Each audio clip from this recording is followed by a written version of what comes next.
Hey everybody, it's Nadine. If you are new to this type of PD, so I am live streaming my professional development that I normally would be doing for my teachers in Franklin Township.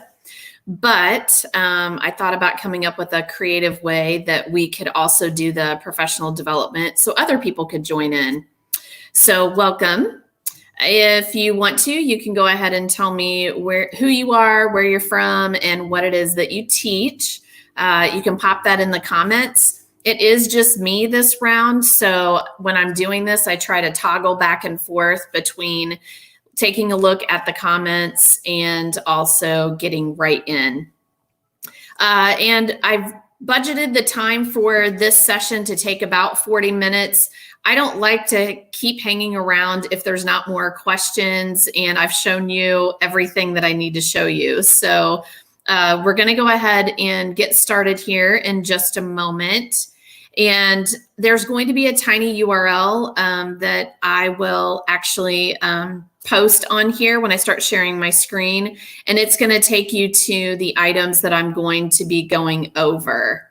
All right, so the session this time is, are you ready to switch up your e-learning? So I'm excited if you've decided to join us because I have some really cool ideas that I've found on Twitter, and nobody's forcing you to make these changes, but I love the fact that I've got teachers reaching out to me and saying, man, I want to try something different. What have you got for me? So I've been scouring the web, and hopefully some of these ideas are going to help you out. Okay. So I'm going to go ahead and start sharing my screen, and we'll get going here. All right. So on this slide, oh, and it looks like I put it on the wrong one. If you guys type in, actually, tiny URL, I'll go ahead and put it in here, tinyurl.com, and then we do the slash. If you put in switch eLearn, that will give you the link to the site where you guys can see where I'm at. So I'll go ahead and put that in here. Okay, so tinyurl.com/switch eLearn. Now, the first thing, if you're hopping into this presentation, you're going to be like, wait a minute, this has only got like 3 slides. This does not have very much. Don't worry, because what I've done is I've gone ahead and I've put inside of this a link to a document that has links to all kinds of fun stuff. And I'm going to go ahead and give a shout out to my friend, Amanda Sandoval. She's amazing. If you are not following her on Twitter, I would highly suggest that you do. Amanda is actually a social studies teacher out in California / tech coach. So she provides assistance at her high school in addition to her day position. She's amazing. And the reason why I love Amanda so much is because she loves to share freely on Twitter, just like I do. So you're going to hear her name often during this session. So I wanted to make sure that I give her proper credit. So when we get into this document, I'm going to have you guys tap on slide 2, and it says below are examples that you can take a look at and remix. So when you tap on this image, there's going to be a link that's going to take you out to a Google document. When you're in the Google document, this is what it's going to look like. And I'll give us a moment so that we can get everybody in here. And what I'm really wanting to show you today are different ways that you can package your e-learning. Just because, you know, we could put it all on a Google document or inside a Canvas page and just list out everything that we want everybody to do. Yeah, you can do that option, but it's going to get pretty old pretty quick. So I wanted to give you some different views of ways to package your e-learning.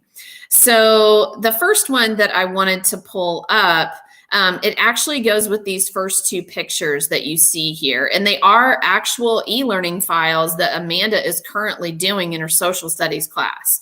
And I don't want you to look at this as, oh, well, that's social studies and I teach something else. It doesn't matter. Trust me.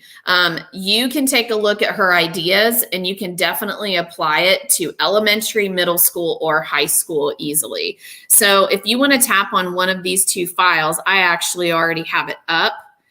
So I'm going to go ahead and just click on over to it.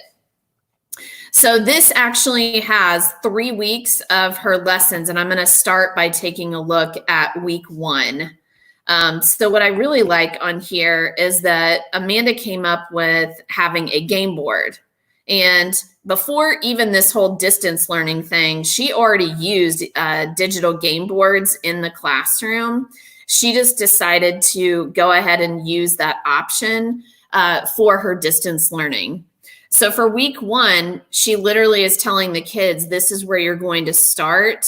And here are all of the different checks of what you need to do during the week. So notice in here that she has layered in, she's got, a documentary that she wants them to watch. And notice that she's got these little icons in here too. There's a breakout. So she's doing a digital breakout that goes to the inside of it. She also has in here like a TED Talk. She has an ed puzzle. If you were in my previous session, we were just talking about how to get ed puzzles set up for people. And so again, this is a way, instead of just saying, hey kid, you're going to do an ed puzzle, there's a better way to package that. And so that's what I really love. And notice in here, she's got even a weekly check-in that takes you out to Flipgrid. So the way that she's able to layer in what the students are going to do, I love this option. Now, that actually brings me up to, I'm going to go back to this document. Amanda has, because a lot of people have said, well, how in the world do I do a choice board? Because that's basically something similar to what she's presenting here. And she actually has an entire presentation that's all about choice boards. So if you click on this image, it's going to take you out to her choice boards, which is what I have here. And she's got on here, where a simple place where you can type in a topic. And then she's telling the students, and this one is not structured as a game board.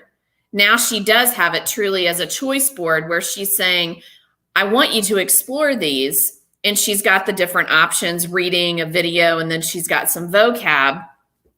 But then she's got different ways for students to show their depth of knowledge. And if some of you are joining, you know that I love HyperDocs. Honestly, that's how Amanda and I became friends. We were both sharing a lot of HyperDocs and we loved each other's digital design. And so with that, we just instantly got connected. And so this is not like an official, like branded HyperDoc, but she's taking bits and pieces of those concepts and breaking it out and having those integrations into Google Slides. If you're familiar with her work, she also has an option with numbers, like where you're taking where the kid has to create their own infographic and they have to take data and represent the numbers in different ways. Now, again, a lot of these things link out to other items. I'm going to go back out to the switch up your e-learning and show you. She mentioned as an example, a history bento. Well, bento boxes, using that for a student to show their depth of knowledge has been huge lately. And so I wanted you to see what she had from her choice board. She said you could do that, show me the numbers, or you could do a history bento. Well, she even has a breakdown of that. I already have mine pulled up. So she has it in here. And again, even though she made this one for history, you could do a bento box option for anything. I've seen many of these done for ELA. Now, if you happen to be watching this and you're like, holy cow, I don't think I could create anything like this, looking at the graphics, looking at the fonts and all of these things. I do want you to know that the next session after this one is me continuing my tips to create content for digital purposes. And a lot of the things that Amanda uses, I'm going to be covering that in my session. This one is more about just taking that time to look and see what's out there. So, there's book bentos that are out there. I love how she's got, the directions of what people can do. She's telling you that you need to research your topic. And then she's got some examples of what a bento could look like. So what I like about this is that it's not the traditional, hey kids, you're going to read a text, you're going to answer these comprehension questions, and you're going to turn that into me. She wanted to make something more engaging and more interactive for her students. And so that was one of her choices. So I'm going to go back to her sample e-learning because I know we already talked about her game board, then that led to choice boards. I wanted to show you what she did for week 2. So she's telling the students what they need to do, but I like her concept of how she's using the speech bubbles. And again, she's teaching it to a couple of class periods. So she's actually got it all broken up here and telling the students what they need to do. Again, she's like an expert about being able to mix things up and switch things up so that way the students are really looking forward to, ooh, I wonder what she's going to do for this week. So I love that concept that she's doing. This is her most recent one, and I know that on Twitter she had several people asking questions. So what she was able to do was she was able to have these animated GIFs that are inside of a retro television. And if you're not familiar with the Giphy Chrome extension, that's literally where she got those GIFs. And then she just layered it so that it is behind the TV. And so if there's nothing in the screen portion, now it looks like a television that's moving. I've done the same concept, but instead of like an older TV, I've done it with an image that has a laptop or a different type of TV screen. I've also done it with an empty image of an iPad. That's another option. So again, she's giving them variety. And I even like on her weekly check-in, one week she had it as a flip grid. Then this week she's got it with a Google form. So right off the bat, when people ask me what are some different things that I could do, steal these ideas. That's what I love about her is she is encouraging so many people across the globe to use, instead of starting from scratch. Some people are not great at design. So she's like, use my template, get started, and then you can go from there. Which is honestly, that's the same thing that I like to do. I like to help teachers out so that if they're not sure of some options that they can do. If you have by chance read the EDU Protocols book, she also made a template for the cyber sandwich. And so I wanted to pull that one up as well. And again, these are all view only. She just doesn't want you to mess with her original. So all you need to do if you love using these is go in and go to File and then select Make a Copy. So the concept of the cyber sandwich is not her. It's from the EDU Protocol field guide. But she goes through and she tells you how you can integrate that protocol. And then she's gone ahead and she has made a template to go with it. And she didn't just give you one template. She gave you 3 different types of templates. So the classic, the craft, and then I love this with her last name, the Sandovich. So then that's going into how she has decided to incorporate that. So again, even if you're not familiar with the entire thing, she goes through the process.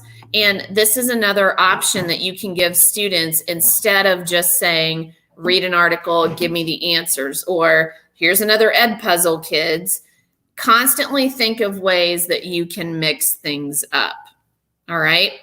Before I start to share some other samples, I'm going to stop sharing my screen for a moment just so that I can see, who all's in here. Thanks so much, because I see several of you for sharing out. Hi, Mary.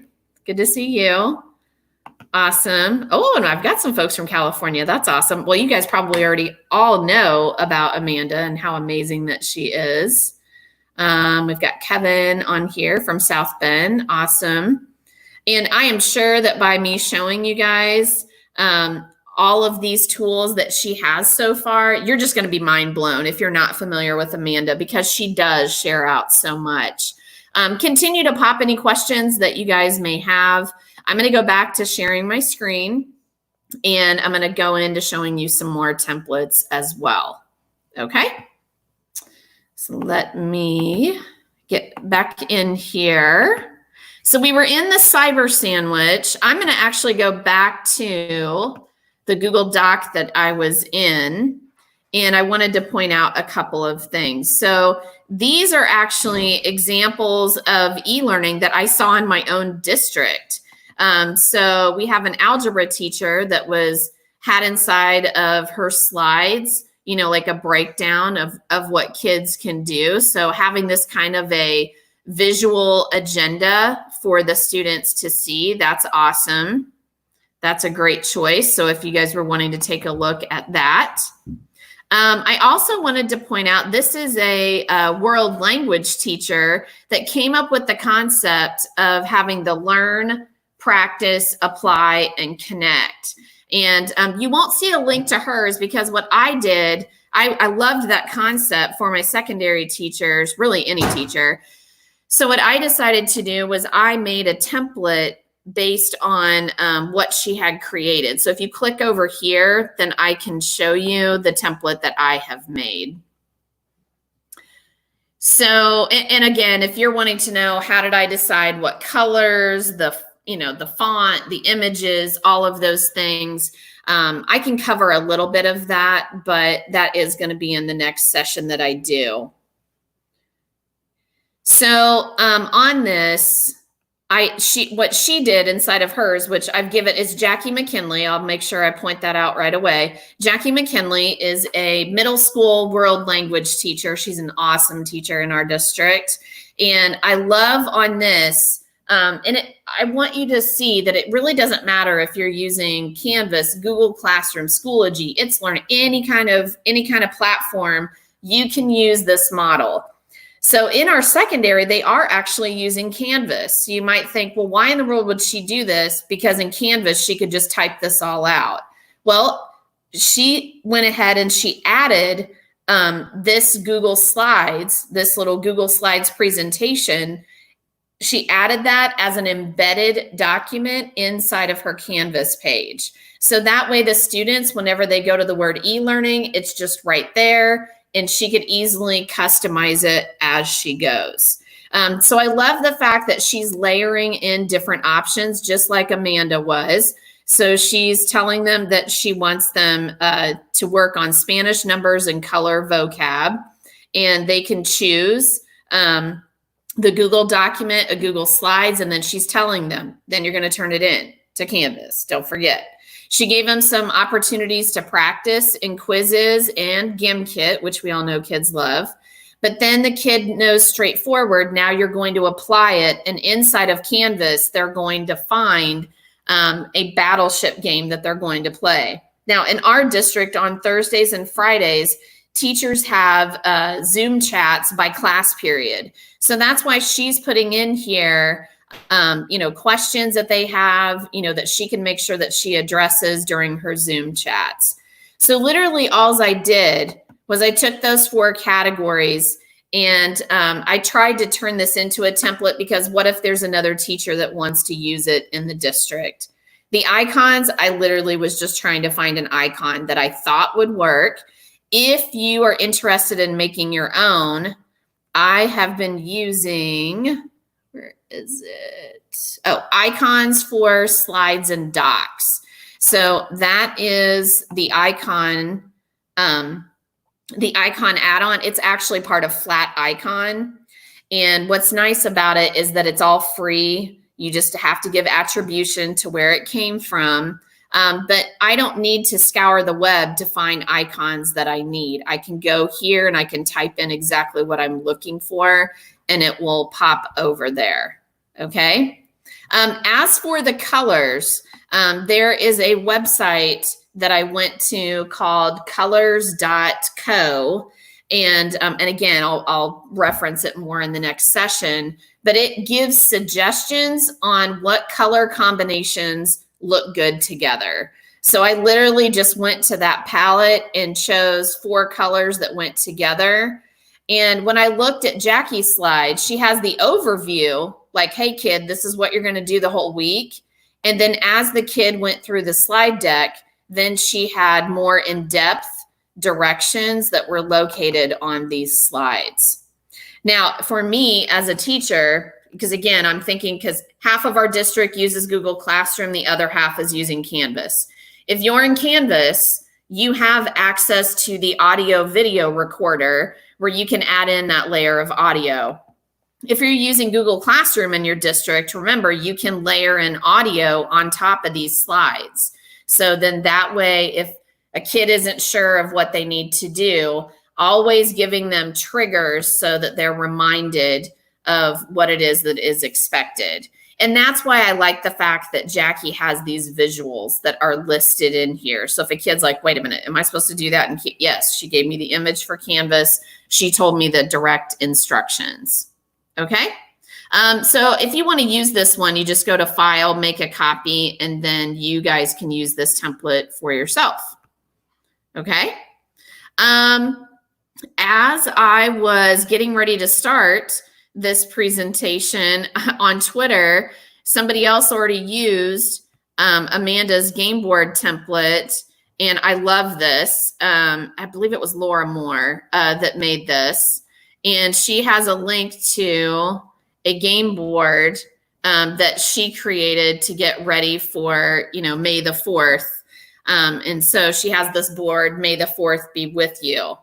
So again, and I don't care how old that the kids are. Imagine if you're trying to come up with, your weekly e-learning for next week.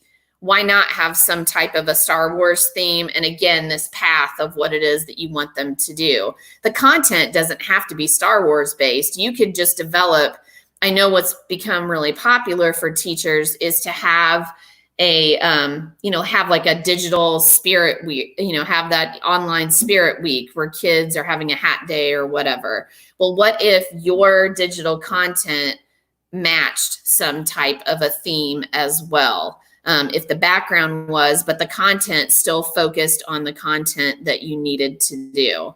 So I'm just trying to show you the power of this. And the nice part about the game board option is one slide. You literally are just making one slide for you to be able to do all of these things. Okay. I'm going to pop out of sharing my screen. And I know I've got some more folks in here. So Tracy said, can I add boom cards in the slides? Yeah, you can do boom cards in slides. I know there's a lot of people that, I think there's a website that you can actually like purchase boom cards. I know people like Amanda and I, we try to look to see what something that students really like that's engaging. And if it's something that our teachers are having to pay for, then there's people like Amanda and I that will go out and we will recreate it so that it's something that a teacher wouldn't have to go out and spend their own money on. That's why you see a lot of templates from Amanda and from me, because we're trying to help you guys out in that fashion. If you happened to join earlier today, I had Kyle Klein as a special guest on, and he is a tech coach like me, but he used to be a math teacher. And he was actually showing how people can use HyperDocs for math. And everybody that knows me knows I absolutely love HyperDocs. And so if you haven't thought of packaging your digital e-learning lessons, that's another way that you can do that, that you can tap into a HyperDoc for that. And I have a whole nother session where I do like the intro to HyperDocs. But I wanted to make sure that you guys see different options. As you guys are out there and you're taking a look, please let me know if you see more like creative examples or you see other templates. If there's something that you find and you're like, wow, I wonder if somebody could turn this into a template. I'm always up for helping teachers. My role as a tech integrator is to help teachers see the connection between the pedagogy and the technology and see how the two can enhance each other. I know that someone had asked Amanda on Twitter and they had said, you know, like, well, do you design first or are you working on pedagogy first? And I loved her response, which would be the same as me. Obviously, we're going to focus on pedagogy. That's always going to be at the top. You know, if I, in my position, if I'm going into a teacher's classroom to do a model lesson, the number one thing I ask is, what are you currently doing in the classroom right now?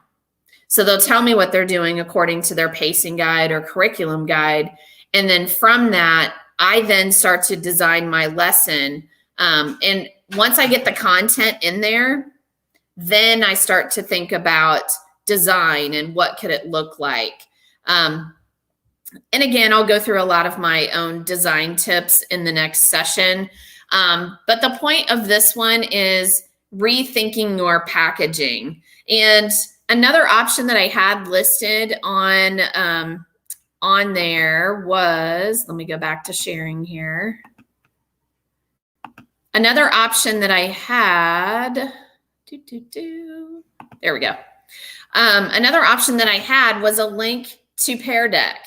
Okay. A lot of teachers have used Pear Deck before in their classroom, but I want to make sure that you understand that a tool like Pear Deck can easily be used for e-learning. So if you guys are in this presentation, if you tap it, it'll have a link at the bottom and it's going to take you out to here, resources for remote learning. So Pear Deck is typically done with a live classroom, but they're telling you, here's all the different things that you can do to get ready. But they even have, you know, these helpful videos that can help you guys out. The student paced activities. So you can set a student paced mode, which typically if you're doing Pear Deck in the classroom, it's going out there and, you know, you're doing it live, which they do tell you that if you want to do it in a live session in Zoom or in a Google Meet, yeah, you can do that. You just need to walk the kids through what that's going to look like. And that's where the videos at the top are going to help you out, especially this one. How do you teach a remote lesson with Pear Deck? But now that they also stress that you can do the student paced, that means that you're telling them, hey, you could do this Pear Deck, but you don't need to do it, you know, with me live. You can do it at your own pace. That's another great option. If you aren't thinking about using Pear Deck for other things, you know, they've got the weekly wonders. Newzilla has an agreement with them. There are tons of pre-made templates for Pear Deck. But I guess what I want to stress is think about how you could give these as different options for the e-learning with your students. And I just had somebody pop in there and ask for the link. So I'm going to go ahead and do that right now. tinyurl.com/switch eLearn. Okay. That will take you out to the slide that had all of the items that I've been sharing out with you guys.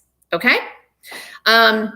So again, you might have used a tool in your classroom. Well, what if you did your packaging for what you wanted the kids to do for that week? And this week you're going to try to do something with Pear Deck that you're going to layer something in. That's going to get the kids more engaged and more excited. And again, you know, I feel like I'm speaking for Amanda. She wanted to join in on this call so bad, but she had planned 2 Zoom calls back to back, so she didn't have time. But I told her, you know, we'll figure out another time that that we can actually do a live chat with her. because she and I have really communicated mostly over Twitter. But I do like the fact that she and I both believe that if you take the time to have something organized where it's more engaging for the students, you know, the amount of students that are going to turn in the work and be engaged in your work is going to go up. I'm not saying, and again, I'll go into design tips in the next session, do not overload it. But I always think of someone who's a graphic designer, somebody who works for a magazine or in marketing, you know, thinking of the different strategies that they're using. Because there's certain ways that you can design. And an interesting fact, you know, like how I've said, you know, my secondary is using Canvas. At the college level, they actually have a position where it is a instructional designer, someone that's actually working with the professor or the TA in helping that professor get their content online and getting it, you know, looking a common way. And it's someone who has that eye for design. Well, I feel bad for teachers, you know, especially my secondary teachers, because it's on top of their job, you know, they have to be an instructional designer on top of that. And that's really elementary and secondary. And so if I can help, and if Amanda can help you guys with that process by using a template, then that makes us feel good, because we know that we're not just impacting students in our district, that we're able to help out even more. Okay. So that is kind of in a nutshell. I wanted to get you going. I'm afraid if I start barraging and saying, here's another one, here's another one, here's another one, that you're going to, I'm going to lose you, because you're going to then be so barraged that you're not going to remember. So the gist of this is go out and look at the examples that I put in there, and let me know. I put my email on there, and I'll actually add it in here too.